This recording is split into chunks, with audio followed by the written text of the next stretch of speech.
شیخ صاحب ډېر اهم سوال یو ملګري کړی دی او دا ډېر زیات کېږي، دا اورو لږ.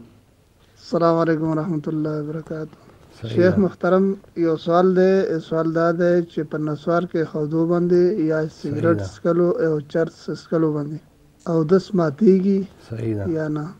د دې وضاحت لږ پکار دی. جزاک الله خیر. السلام علیکم. جی شیخ صاحب، چې په نسوارو یې خودو یا په سګرټو، دغسې د سګرټو سره چرس هم خلک څکي یا بنګ، نو په دې باندې اودس ماتېږي که نه ماتېږي؟ ولې چې مشهوره دا ده چې یاره په دې باندې اودس ماتېږي. ښه، اول به د دې نسوارو د سګرټو خبره وکړو، بیا به راځو هغه بل د بنګو مسلې ته. ګوره، نسوار او سګرټ د دې دا ناروا دي، ناجایز دي. باید چې مونږ د خپلې خولې دا چې د دې شي نه محفوظ وساتو، خصوصا هر هغه شی چې په هغې کې نشه وي. نسوارو کې هم نشه ده، او حدیث کې راځي چې ما اسکر قلیله فکثیره حرام. یو شی چې هغه د هغې زیات مقدار تا باندې نشه راولي، د هغې لږ مقدار هم چې دی حرام دی. نو دا د شرابو حکم لري. ګوره، مونږ نسوار استعمالوو هېڅ باک نه ده، مباح دي، معاشره کې دا مشهور دي. یعنې دا د شرابو حکم لري. ګورې، دومره غټه ګناه ده پکې، خو لیکن چاته د دې احساس دی. نو دا ډېره زیاته غټه ګناه ده. همدغه شانتې سګرټ څکل، ګوره انسان ته په هغې کې نقصان دی، پلید شی دی، پوه شوې. او الله قرآن کریم کې فرمایي مؤمنانو ته چې ما تاسو باندې پاک څیزونه حلال کړي دي او پلید مې حرام کړي دي. دې کې خو شک نشته، سګرټو ته خو مونږ طیب نه شو ویلی، بالکل ناپاک دي، خبیث شی دی. او خبیث شی چې دی الله حرام کړی دی. بل دا دی چې په دې کې ډېر نقصانات دي. د صحت نقصانات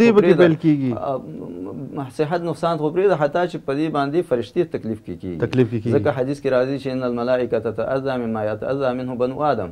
فرشتې چې دی په هغې ته تکلیف رسېږي، په هغه څیز باندې، په کوم څیز باندې چې انسان ته تکلیف رسېږي، نو دا شی چې دی حرام دی، باید دې نه ځان وساتو. خو لیکن اودس پرې نه ماتېږي. ګوره، اودس ماتېدل دا ځان ته یو مسله ده، او دا حرمت او دا جرم دا ځان ته دی. دا جرم مونږ د دې د جرم تقلیل نه کوو چې یاره دا څه معمولي خبره ده، نه، ډېره خطرناکه مسله. ما تاسو ته وویل چې حتی چې په دې کې نشه ده، حرام دی، او هغه د هغه نشې حکم لري. خو لیکن اودس په دې باندې نه ماتېږي. بنګ ته راځو، چونکې بنګ کې دا دی چې انسان اکثر په هغې باندې بېهوشه کېږي، هغې نه چې دی هوش لاړ شي، هغه بیا په ځان باندې نه وي. نو هغه انسان چې په هوش کې نه وي، نو یا چې دی وده یا هوش کې نه وي.